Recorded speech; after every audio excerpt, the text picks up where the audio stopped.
What's up, ladies and gentlemen? It's Brennan and I'm BManX45 and today we're coming at you with another video. We have a review for the first two episodes of Star Wars the Acolyte. It's going to be kind of a mid type of review. I'm going to get into some specifics, not going to get into a whole lot of spoilers. It's still quite new. Just kind of giving my overall feel for the first two episodes and how I'm enjoying the series. It's a Star Wars series, so you know we love Star Wars, but it's not been a project I've been super excited for. So I did take the time to watch it when it came out. I didn't get to watch the whole thing in one go. I watched I watched episode 1 and a little bit of episode 2, and then the next day I finished up episode 2. So we're going to go through it and talk about what we liked. And hey, if you enjoy this type of content, be sure to smash that like button, comment down below. We love to hear your thoughts. Subscribe to the channel, and hit that bell for notifications. You don't miss a single minute of the fun.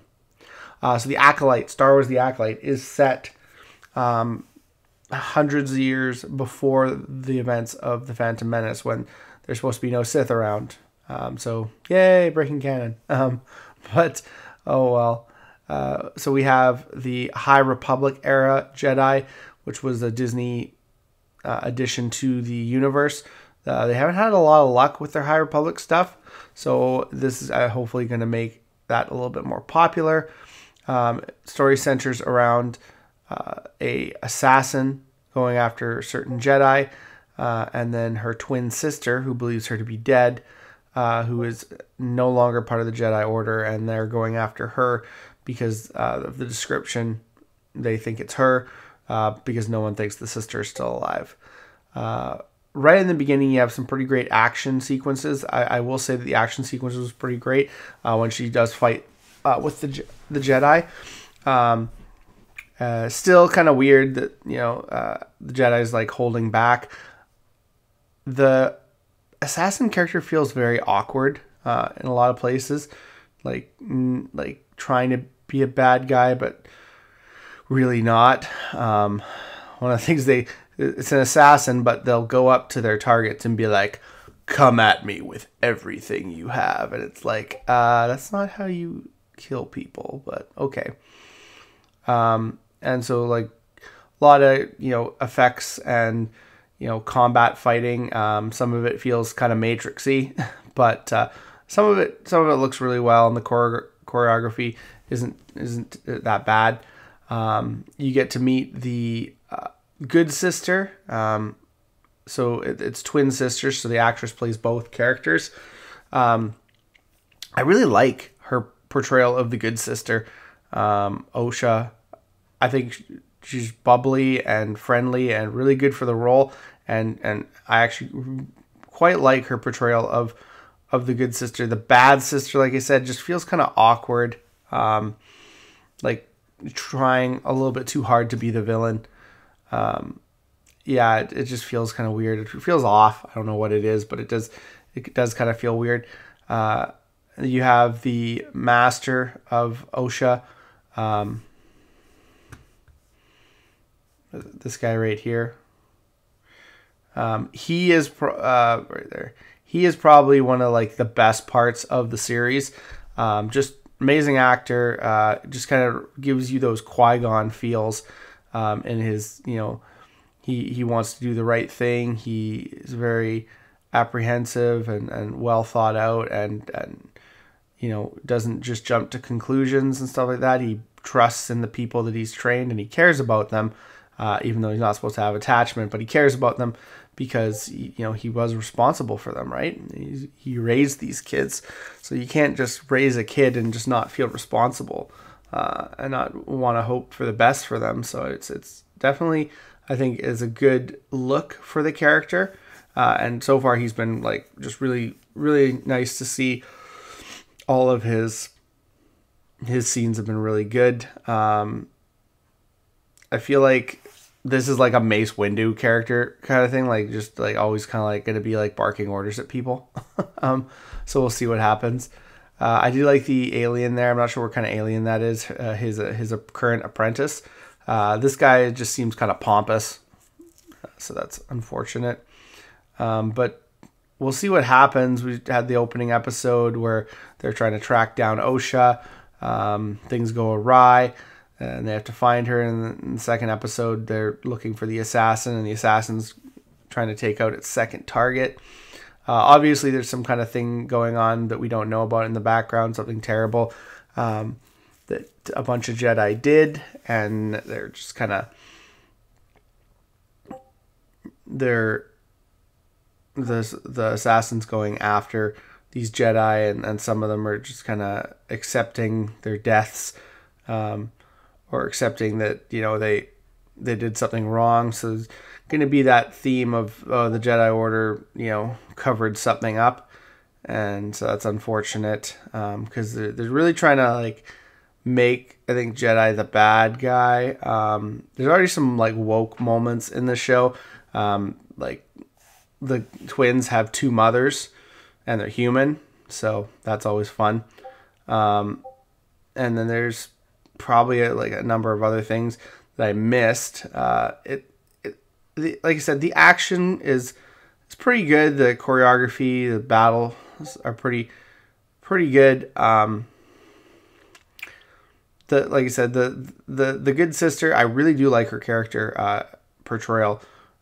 Really do. I don't like her as the bad sister. I think it just doesn't feel believable in sometimes. And of course, most of the acting's been pretty good. There's been a few things that's kind of cheesy, or more cheesy than you need for Star Wars. But we'll see what happens. I'm worried about the overall retconning a lot of cool and good points that are in Star Wars. I've heard rumors about Episode 3. I heard it's going to break. I've heard rumors it's going to break the Star Wars fandom again. So that'd be unfortunate. I'm hoping that it's not the case. But I mean, if what I've heard is true, I know a lot of people are not going to be happy. I don't think I'm going to be happy, but I mean, I'm not going to be like, I'm not expecting anything from this series. I'm just going to watching it and trying to have fun with it. So we'll see what happens there. I still think they don't put enough aliens in. Like, they got aliens. They got her. They got her. They got where is her? Her as well. So they got some aliens. The problem with it is you run into this thing where you don't put enough aliens in the background, and that's what ruins it. You're watching Star Wars, you know, like, yeah, you got some youngling aliens in there, but you're watching a regular everyday planet, and she's walking through the downtown to get to where she needs to be, and there are no aliens in the background. It's all humans. And that's kind of where you get to the point. It's like, yeah, you have your choice aliens here and there, but really you should, like, you looked at Tatooine in George Lucas's Star Wars, you looked at any of those places that they went, there's tons of aliens in the background. Tons of aliens in the background. Just, you know, your average characters that don't even have any lines, but they would put a bunch of these guys in makeup to make it believable that you're in a galaxy far, far away where aliens are all over the place.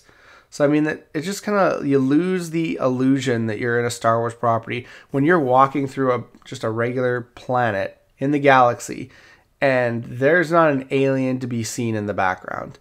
Yeah, sure, you have your one-off main character aliens, but at the end of the day, if there's no aliens in the background, it's like these two are the only aliens in the galaxy.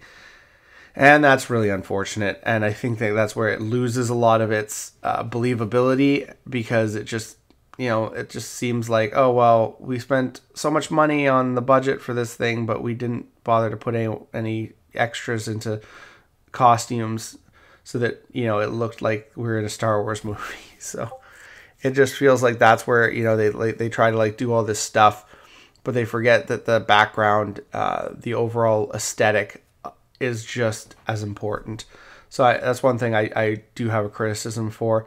And I thought Carrie-Anne Moss was going to be in this more, and she's not. She's only in the first little bit. Other than maybe in flashbacks, we'll see. We're probably getting flashbacks. There's obviously a lot of secrets here. I think the Jedi are probably going to be framed in a bad light, which I don't necessarily agree with. Like I said, I think it's, I don't know. It feels, you know, like, yeah, everyone makes mistakes, but it feels like specifically going after the Jedi is just going to be a bad look. We'll see what happens. I've heard a lot of different reviews. Some people's, like it's I would say it's not the best thing I've ever seen, but it's not the worst thing I've ever seen either. But we're only 2 episodes in, so we'll see what happens. Like I said, potentially episode 3 breaks the internet, from what I've heard for people who've got early access to that. We'll see, we get to see a Wookiee Jedi, so that's really cool. That makes me excited. So we'll see what happens there with Wookiee Jedi. I still wonder if they're gonna bring Yoda into this, and if they're gonna ruin Yoda that way. It's been overall, like I said, it's been good. It's been fun. A few things are kind of meh, but generally overall, I think everyone's giving a great performance. So I think the characters are definitely the right people for the job. But we'll see, because bad writing ruins all. So we'll see if they can keep it up. And like I said, with what I've heard about episode 3, it's going to be really hard to keep people interested. I think if episode 3 is as over the top as what I've heard. So we will see. Going forward, we'll continue to watch the series. We'll maybe review it at the halfway mark, either that or the end. But I'm going to continue to watch it. I always give everything a fair shake. And like I said, I've enjoyed parts of this so far. Like I said, I think the lead actress is doing a phenomenal job as Osha.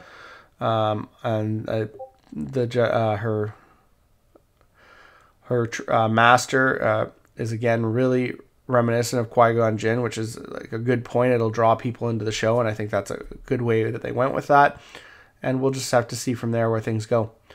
There are some weird lines. There's some really weird, corny, like just not even corny, just weird lines, like the "come at me with all your strength, I'm an assassin" kind of thing.